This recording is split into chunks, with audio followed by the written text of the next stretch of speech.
All right, hey, you guys, happy April Fool's Day.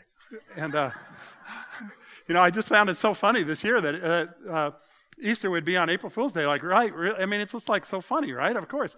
Because of all the things that could be weird if it was an April Fool's joke would be the fact that maybe, hey, someone walks in and says, hey, he's risen from the dead.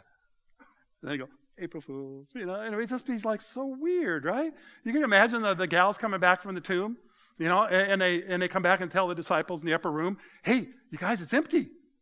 April Fools. And then the rest of the disciples, that's not funny. That's not funny. I loved him. We deserted him and we abandoned him. We betrayed him. And you come in here telling us jokes. It's not funny. I think it would have, is this one of those odd things today, right? So really, we're here this morning to say he's alive and it's no joke. And it's not a joke. It's real, yeah.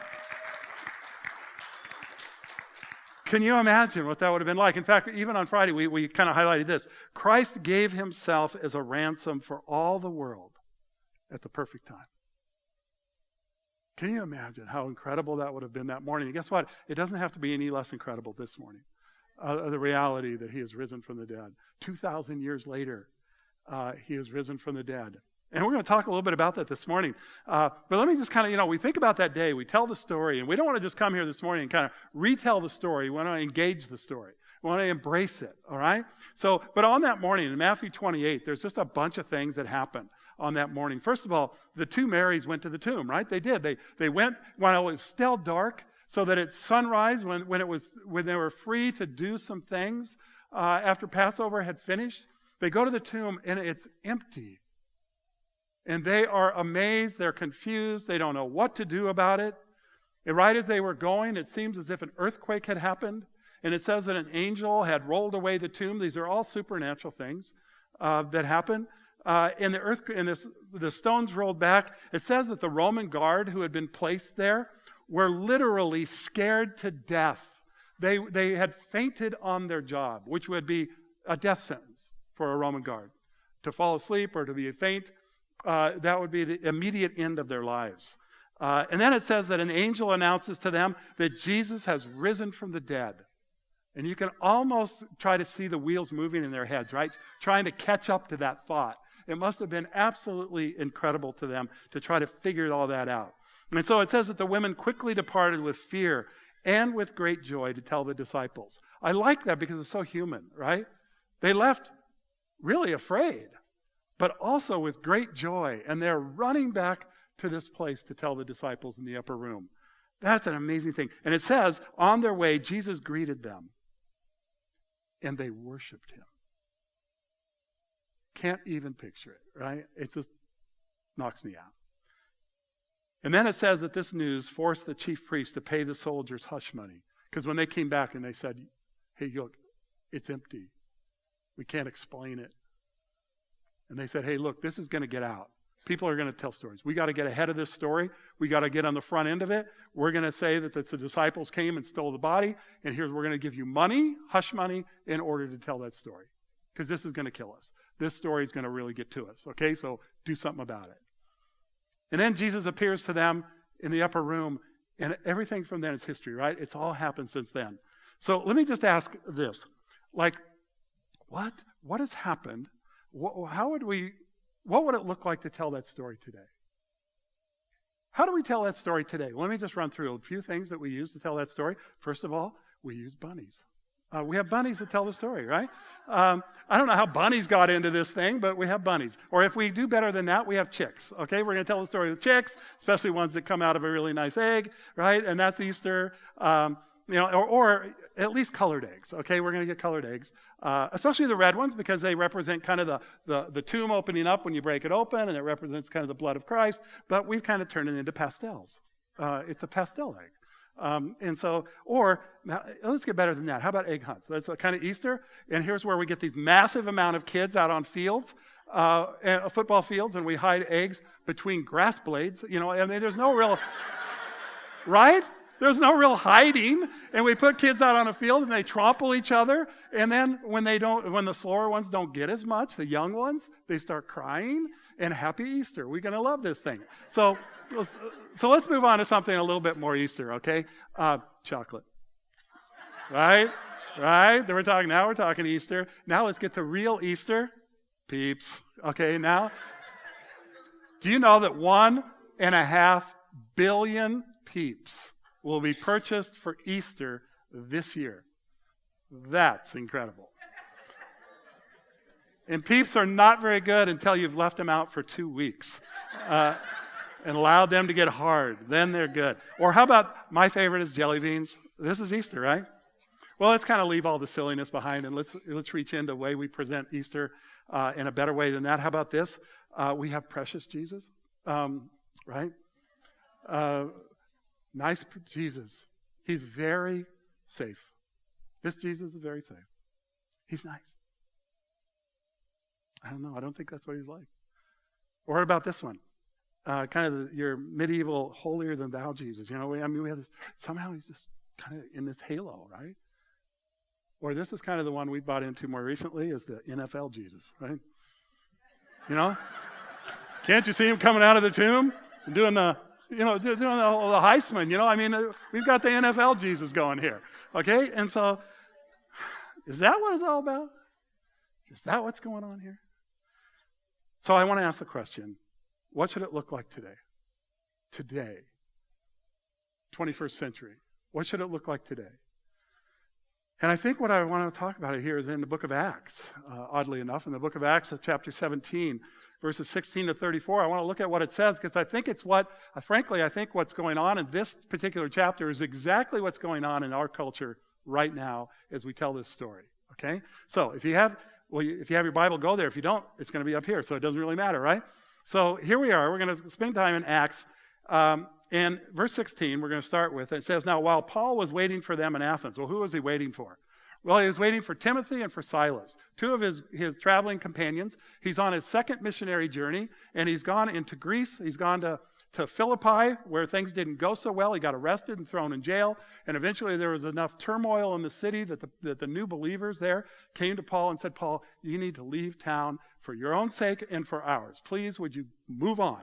And so he moves on to Thessalonica, where things begin to happen too, and then to Berea. But eventually he tells his two traveling companions, Timothy and Silas, to stay there. And he moves on to Athens alone. A very odd thing for Paul to do. He hardly ever traveled alone, hardly ever did the ministry by himself, but he went to Athens and he was going to wait for his two companions in Athens. So it says that his spirit was provoked within him as he saw that the city was full of idols. They had incredible numbers of places to worship. They primarily would worship the 12 Greek gods. There were 12 that were kind of siblings, if you will. And among them are all sorts of them. We'll talk about Athena here in a little while, but Apollos and others. They would be all these gods that they would worship. And there were hundreds of other gods that temples were built to in Athens. It was full of idols. And his spirit was provoked. It bothered him. It tore at him because he knew that there was one God that they didn't know anything about. Look at this in verse 17. So he reasoned in the synagogue with the Jews and the devout persons. So often, almost always, when Paul went to a city, he would find the Jewish synagogue and he would go there first because he understood there was a unique relationship between God and the Jews. And he would go there and argue from the scriptures that Jesus was the Messiah. And there were also people there that were called here devout persons. These are usually called Gentiles who had a very clear understanding that there was one God and he was something unique among what the Jews were talking about. And so he would go and he would speak with them. And he would speak in the marketplace every day with those who happened to be there. Now the marketplace is called the Agora. So you guys, because I love maps and I love his history, I want to show you a little bit about Athens. So here's a picture of modern day Athens. It's a little bit fuzzy because it's pretty far away, but right there in the middle is the Acropolis. But this is all around it. But when we talk about the marketplace or the Agora, let's circle it up here in the left-hand corner. This is where the marketplace was, both the Greek and the Roman marketplace. This is where there were all sorts of religious things to do, but there are also where you would go to buy food and clothing and shoes and whatever. It was the marketplace. And so this is where Paul's hanging out and talking to people about Jesus, with anyone who will talk. Now, let's just get our bearings here. This is a picture of the marketplace today. I couldn't get a first century picture. I must have erased it from my computer, but because I was there once, I'm that old. But this is the marketplace, and you can just imagine thousands of people going here. Frankly, behind that kind of that tower in the middle of the picture there were the latrines. Just so you know, they had their own public latrine area, and then there were other places to worship, and there were places to buy things. Now let's go back to our original map. Here in the middle is the Acropolis. Most of us have heard of that. On which, and let's look at a picture here of the Acropolis. This is where the famous huge temple to Athena, the goddess of wisdom. This is where they worshipped her. And there were others on this whole Acropolis that they worshipped also. And then over here to the left is going to be a place we're going to hang out, back on the other picture. Over here is the Areopagus, or what we call Mars Hill. Okay, now this is a place where the philosophers and the thinkers of their day would come to discuss and to debate, to hear each other. And we'll hear a little bit more about that here just in a minute. And this is what the Areopagus looks like. From the Acropolis, looking down onto it, it's this big rock. And that's kind of what it means, is to be on this big rock, to be able to discuss things. Now, if we look back from the Areopagus to the Acropolis, this is what it looked like looking up. And you can imagine how majestic that looked when you're standing there talking about the deep things of life, and you look up onto this plateau, and all these beautiful temples were up there to all these gods. Wow. Now, let's go on in Acts 17. So in verse 18, we get this. Some of the Epicurean and Stoic philosophers also conversed with him. Now, you guys, well, who are these guys? The Epicureans and Stoics. We could spend a lot of time talking about it. But just so you know, both of them believed that there either wasn't a God, or that the God that came kind of set the world in motion and now has stepped back and has nothing to do with it. And so they had begun to reject all these Greek gods that were kind of a mixture of man and divine in a very strange kind of a way. They had begun to reject that and begin to focus far more on man. So the Epicureans really didn't believe there was any clear structure to life. But the biggest value in life was to live for happiness. It wasn't hedonism the way we would think of hedonism today. It was kind of a modest hedonism, but you would at least search for happiness. And that a modest way of living life was probably the best way to find happiness. But being happy was the key, and it was man's own devices from which you found happiness. And so that's what the Epicureans would speak about. The Stoics were far more committed to thinking that I don't think there's a God, but if there is, he's probably not present in our presence here. And the Stoics believed in a very structured piece of life, that life made sense and fit together, and that your job as a human being was to figure out how it fit together and how to make sense of it. And that virtue was the highest value of man. Now, the problem was that each individual would come up with their own system of virtue. We would hope that those virtuous systems would cooperate, but we know the reality is that sometimes our own made-up systems of virtue collide with each other. And there was never a real peace about the whole thing. But here the Epicureans and the Stoic philosophers would converse with him, and they'd say, "What does this babbler wish to say? What is this kind of crazy guy saying?" And others would say, "He seems to be a preacher of foreign deities. We've never heard these things before." Because he was preaching, and I want to circle it. Here's what he preached, was Jesus and the resurrection. You see, this thing that we're recognizing today, the resurrection of Christ, is a critical piece of what it means to believe in Jesus. We believe that he resurrected from the dead. Now, you guys, can I explain it? Only by the power of God could someone be resurrected from the dead. We know that some people resuscitate within a few hours of being clinically dead. We know that's been true. It's happened numerous times. But no one is resurrected from death after 3 days. But that's what he's preaching. Well, let's go on and look at this. It says, look at this in verse 19. And they took him and brought him to the Areopagus, right? They're taking him to that rock spot over there. And he's saying, hey, may we know what this new teaching is that you are presenting. For you bring some strange things to our ears, and we wish to know, therefore, what these things mean. So at least they were open-minded, right? This was a place in the Areopagus where they began to exchange ideas and wrestle with what they're saying. Verse 21, now all the Athenians and the foreigners who lived there would spend their time in nothing except telling or hearing something new. You guys, I'm just not so sure that what was happening in Athens isn't a lot like our world today and our culture today. That we seek happiness like the Epicureans. That we seek meaning based on our own thinking and own value systems like the Stoics. And then sometimes we get very caught up with exchanging ideas and hearing something new, but having it mean nothing to our lives. It doesn't change anything. And so in verse 22, it says, so Paul, standing in the midst of the Areopagus, says, and you can almost feel him taking a deep breath, swallowing deeply, and saying, men of Athens, I perceive that in every way you are very religious. Right? You just have to look up from the Areopagus and look at the Acropolis. All you have to do is look around. For as I was passed along and observed the objects of your worship, I found also an altar with this inscription, to the unknown God. They wanted to make sure their bases were covered, right? I mean, we've got all these gods going, but what if we missed one? You guys, we don't know for sure, but look at this. This is a piece of a temple that in the Greek on the side of it, you can't read it right now because it's worn away. It says, to the unknown God. It means to the agnostic God, the one that we don't know about. An agnostic is someone who says, I'm not sure. I don't know if there's a God or not a God. And this was a temple to saying, if there's one we don't know about, here he is. Now, we don't know if this is a first century piece. It could have been later. But it could have been the one. It could have been what Paul was reading. But let's go back. It says, what therefore you worship as unknown, this I want to proclaim to you. I want to tell you about him. The God who made the world. Now you guys, try to think through. They saw the gods as kind of an unpredictable set of gods.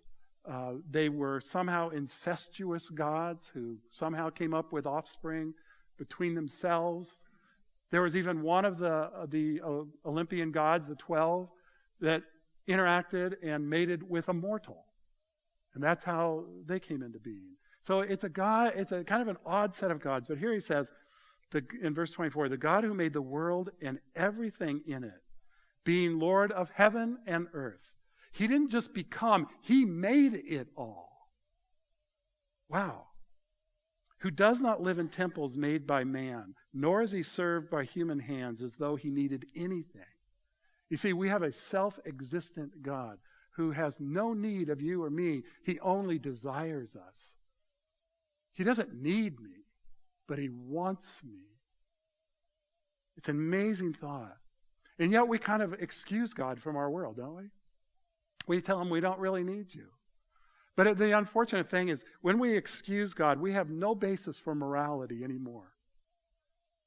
If we say, God, we don't need you, we'll make up our own morality, thank you. But then what happens when our moralities collide?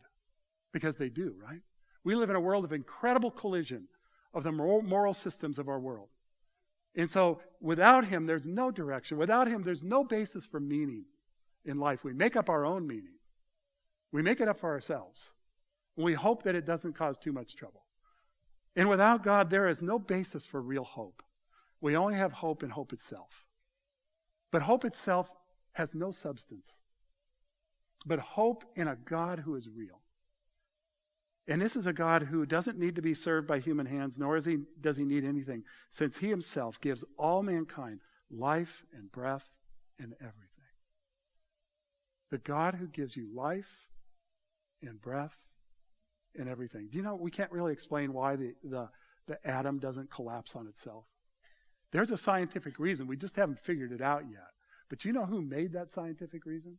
Do you want to know the one who got you up this morning, who gives you breath and life? And everything is the God of creation, the self-existent God. Wow. Look at this in verse 26. And he made from one man every nation of mankind to live on all the face of the earth. You see, God's idea of diversity is he did it. Black and white, brown, this, that, guy, gal.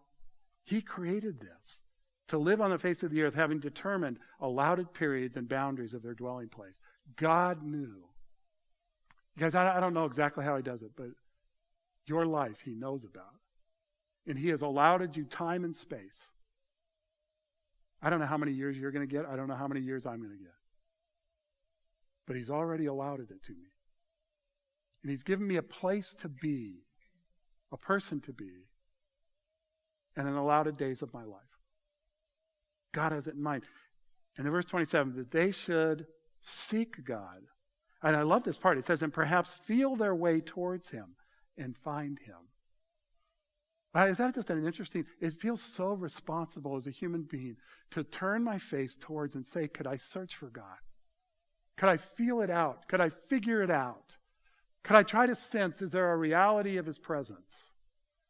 But look at this, and he says, yet he is actually not far from each one of us. For, and in their own poets said this, in him we live and move and have our being. Understanding that the life we have comes from beyond us. Wow. And even some of their own poets said this, for we are indeed his offspring. He created us. Wow. Well, you guys, if that's true, look at this in verse 29. Being then God's offspring, we ought not to think of the divine as being as gold or silver or stone. That's what all their gods were, right? You looked around, it was as gold, silver, and stones. And somehow they were a representative of some sort of impersonal God. But we shouldn't think of him that way, as an image formed by the art and the imagination of man. Wow, I love that thought. In the times of ignorance, God overlooked. But now, as a result of having revealed himself through his creation, through the reality of our conscience, but also in the reality of Christ, we'll get there, look at this. In times of ignorance, God has overlooked, but now he commands all people everywhere to repent, to stop, recognize him and who he is, and to turn from the place where I had been going, and to head in a new direction, in a better direction, in his direction. That's all repent means. That's what he's done.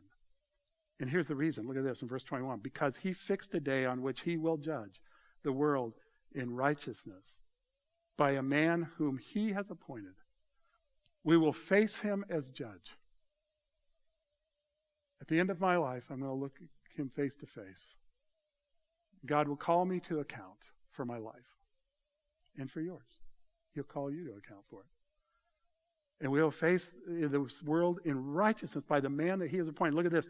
And it is this that he has given assurance by, circle it, all by raising him from the dead. You guys, the most incredible evidence that God supplies for his presence is not just creation, but by the resurrection of Christ, who gave himself on a cross, was buried in a tomb, and 3 days later walked out alive, defeating death, not only for himself, but for you and me. He raised him from the dead. This is what Paul's announcing to the Athenians. And I'll tell you what, they are getting blown away. Look at this in verse 32. Now when they heard of the resurrection of the dead, some, here's the first response, they mocked him. Literally what this means, circle it, is this is a joke. They're saying, nice joke, Paul. April Fool's, buddy. This is terrible. This stinks. You're out of your mind. You're an idiot. What you're saying, stupid. This is a joke. Wow, and you know what? That feels like the world we live in, doesn't it? People mock you for believing in Christ. Guess what? They mocked Paul. Guess what? They mocked Jesus. Because for some, it doesn't sit right. They don't buy it. They're not buying in. They're not going to do it. But that's not true for everybody. Look at this. But others said, we will hear you again about this. They were intrigued. They were interested. They wanted to hear more. We'll talk with you again, Paul. Come back tomorrow. Meet me for dinner. Can we have lunch together? Can we hit a Starbucks together? Can we talk about this? Because this is new and different, but there's something about it that's real. I don't know about you, but the first time I ever heard the gospel, I was intrigued. Statistics tell us that for someone who comes to Christ, they need to hear the gospel 7 times from different angles to have it make sense. You know what? I think it's true. I think that's what happened in my life.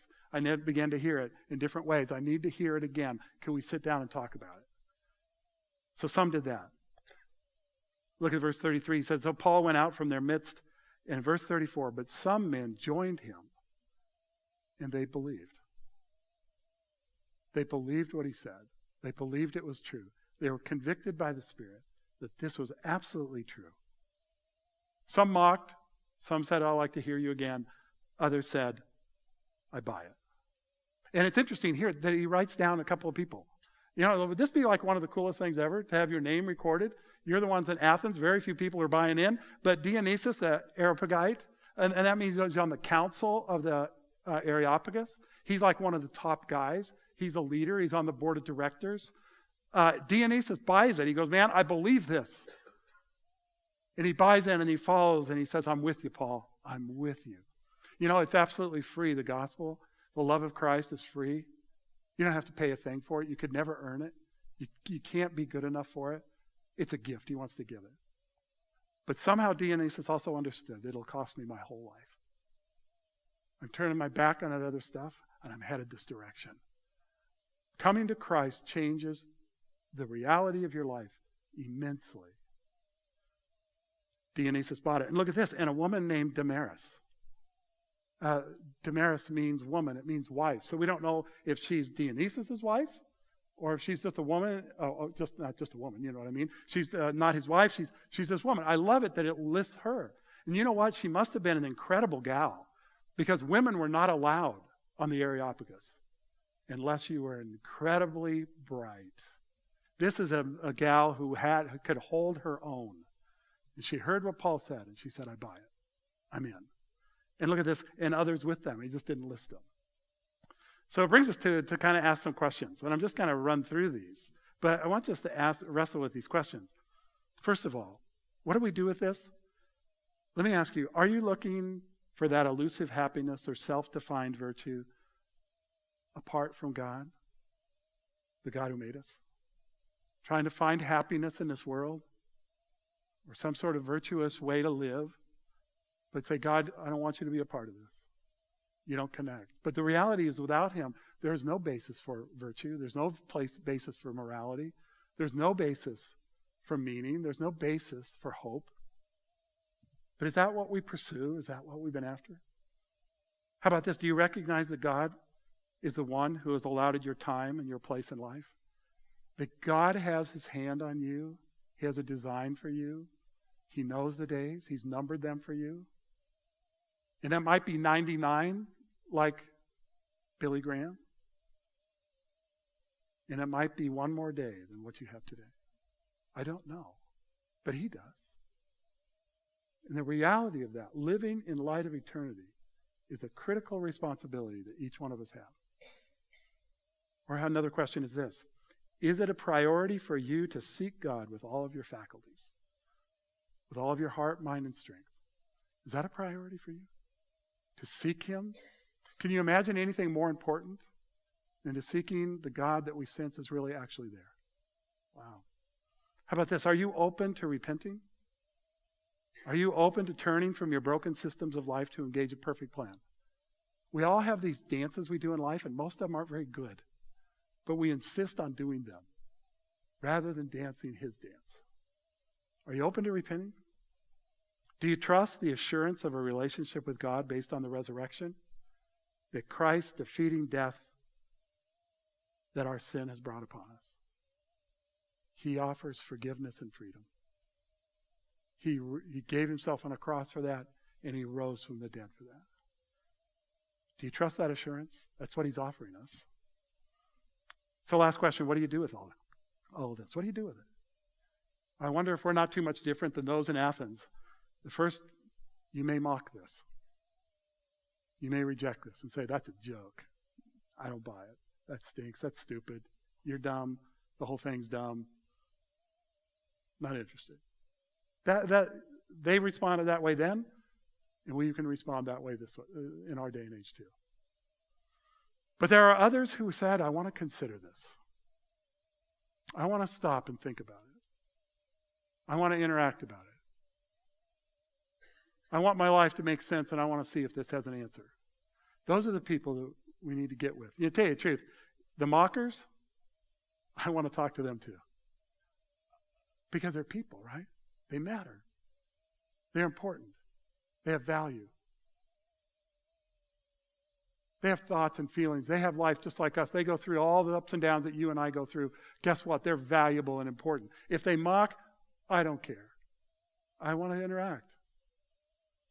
If they consider, then I want to go there too. Let's talk about the real issues. I got to sit down this week with a gentleman who was really struggling with these issues. And I'll tell you what, it was the best 2 hours of my week. It was an incredible time just to connect and wrestle with the issues. Wrestle with the things that God is doing, to consider. And we all still do that, right? So there's the mockers and the considerers, and there's the ones that believe. To say, you know what? I'm putting my faith in Him. I buy it. I'm in. And so this morning, I don't know where you're at. God does. That's what matters. If your heart is a place of mocking or is in a place of considering, or maybe you say, you know what, I made this decision a long time ago. Or maybe some of you are saying, I made this decision recently. Or there may be a few of you, there may be a handful of you, maybe a bucket full, maybe a barrel full, maybe a whole section full of people who say, you know what, I've been wrestling with this. Today I believe. Today I'm putting my faith in this one who loved me, the one who made me, the one who designed me, the one who has designed my life, the one who cares for me, the one who I'm willing to surrender my life to. I believe. This might be your day. I don't know. But if it is, take the opportunity. Don't let it slip away. And for those of you who already believe, this is an incredible day. To enjoy behind the Berlin Wall of flowers here, the incredible love of God as Jesus is risen from the dead, right? He has risen, and He has risen indeed. When someone said it to me this morning, they said, He is risen. I said, man, I heard about it. I heard it, and I know it's happened. It's real, right on. That's incredible. May it rock the world and rock our lives. All right? So let's pray.